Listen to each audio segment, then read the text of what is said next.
Shalom, selamat pagi Bapak Ibu dikasihi Tuhan. Pagi ini kembali lagi kita mau membaca dan merenungkan firman Tuhan. Saya mengajak Bapak Ibu, mari kita berdoa terlebih dahulu. Mari kita berdoa. Terima kasih Bapa yang baik. Kami bersyukur ya Tuhan, sepanjang malam hingga pada pagi hari ini kami bisa bangun tidur dengan sehat. Itu semua karena berkat kasih-Mu. Dan pagi ini kembali lagi kami mau membaca dan merenungkan firman-Mu ya Tuhan. Bukalah hati dan pikiran kami, sehingga firman kami baca, kami renungkan, kami dapat mengaplikasikannya di dalam kehidupan kami hari lepas hari. Di dalam nama-Mu Tuhan kami berdoa dan kami bersyukur. Haleluya, amin. Tema yang saya berikan untuk kita renungkan bersama pagi ini yaitu taatilah firman Tuhan. Injil Matius pasal 4 ayat 8 sampai dengan 11.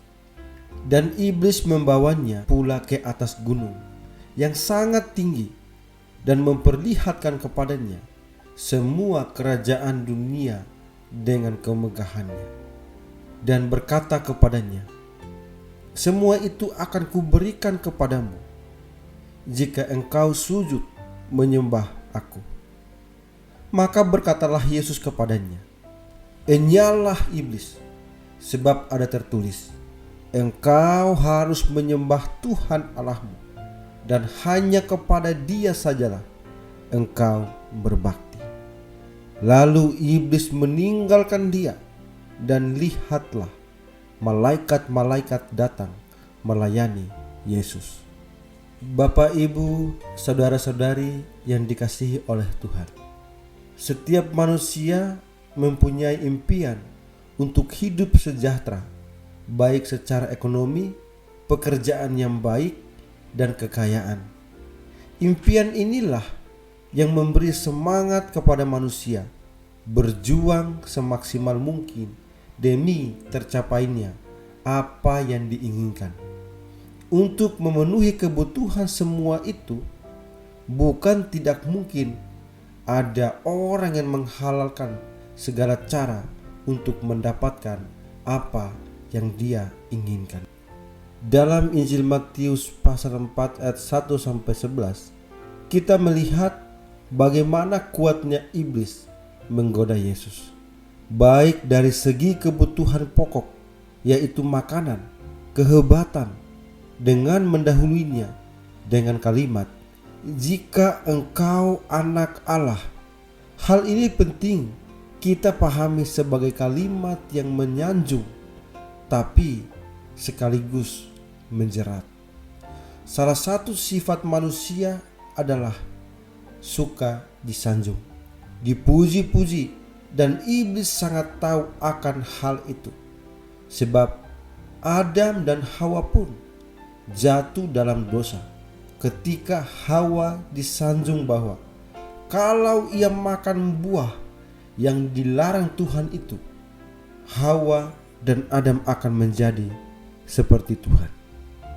Keadaan ini membuat Adam dan Hawa berdosa dan diusir dari Taman Eden karena ketidaktaatan mereka akan perkataan firman Allah. Yesus tahu maksud iblis yang berusaha demikian rupa untuk menggoda dan membuat Yesus takluk kepadanya. Tetapi Yesus yang sekalipun dalam kondisi fisik yang lemah atau lapar di padang gurun karena sedang berpuasa selama 40 hari, sama sekali tidak tergoda oleh bujuk rayu iblis. Melihat hal-hal apa saja yang iblis pakai untuk menggoda Yesus, mengingatkan kita bahwa ketiga hal ini jugalah yang sering menggodai manusia untuk jatuh dalam dosa dan tidak takut untuk menghalalkan segala cara demi suatu kehidupan yang sejahtera, aman, dan tenang.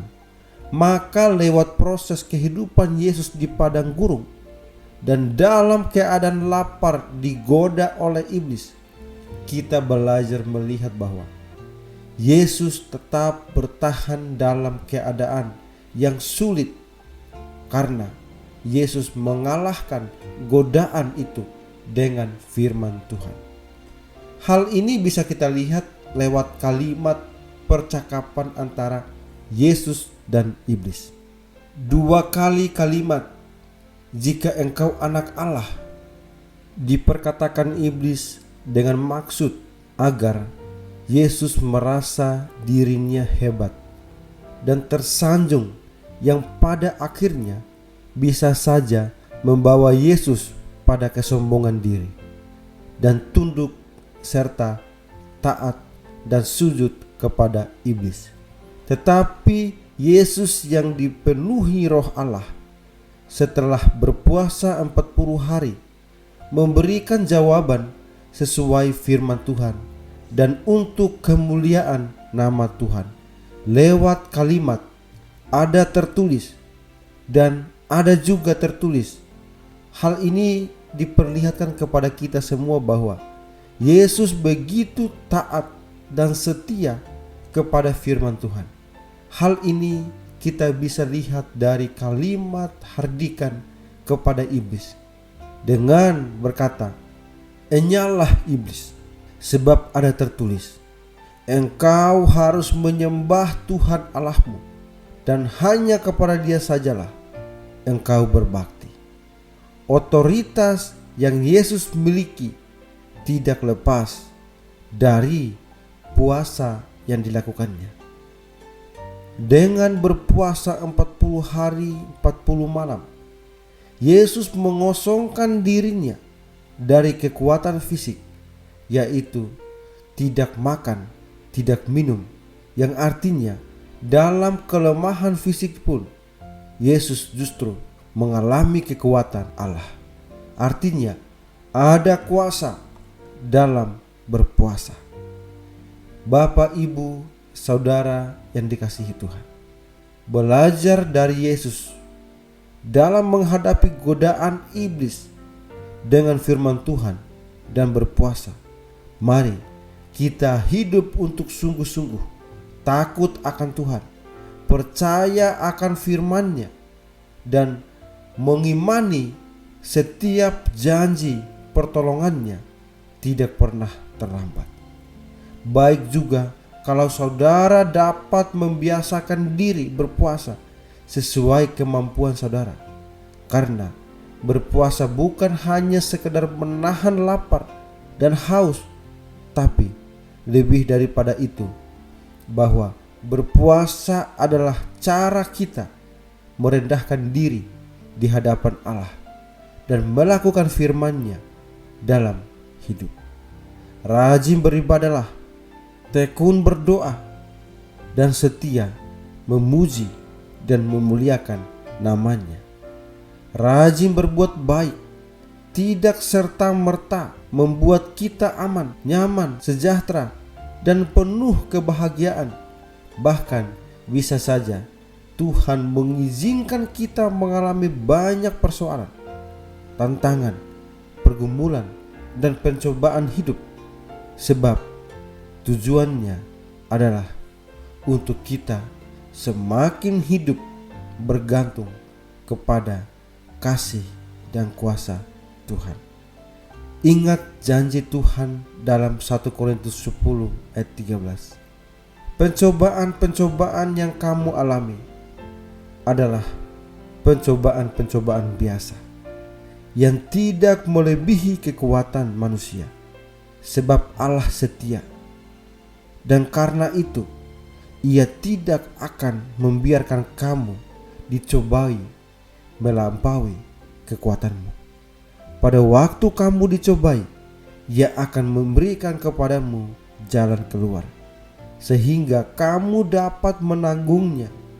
Kalau Yesus diproses di padang gurun untuk mengalami otoritas Bapaknya, maka kehidupan kita di dunia ini dapat juga menjadi padang gurun kehidupan untuk kita belajar hidup, mengimani dan mengandalkan Tuhan Yesus Kristus sebagai satu-satunya sumber berkat, sumber kekuatan, sumber kebahagiaan, selamat, menghalau godaan dengan firman Tuhan. Roh Kudus selalu menolong kita. Amin. Mari kita berdoa. Terima kasih Bapa yang baik. Kami bersyukur untuk kebenaran firman-Mu yang selalu menguatkan kami, yang terus-menerus mengingatkan kami, sehingga hidup kami semakin hari semakin bergantung kepada Tuhan. Ya Bapa, biarlah firman yang sudah kami baca, sudah kami renungkan, kami dapat mengaplikasikannya di dalam kehidupan kami hari lepas hari. Sebentar lagi kami akan melakukan aktivitas kami. Tuhan, pimpin dan bimbinglah kami, sehingga apapun yang kami lakukan hanya untuk memuji dan memuliakan nama-Mu saja. Di dalam nama-Mu Bapa, kami berdoa dan kami bersyukur. Haleluya. Amin.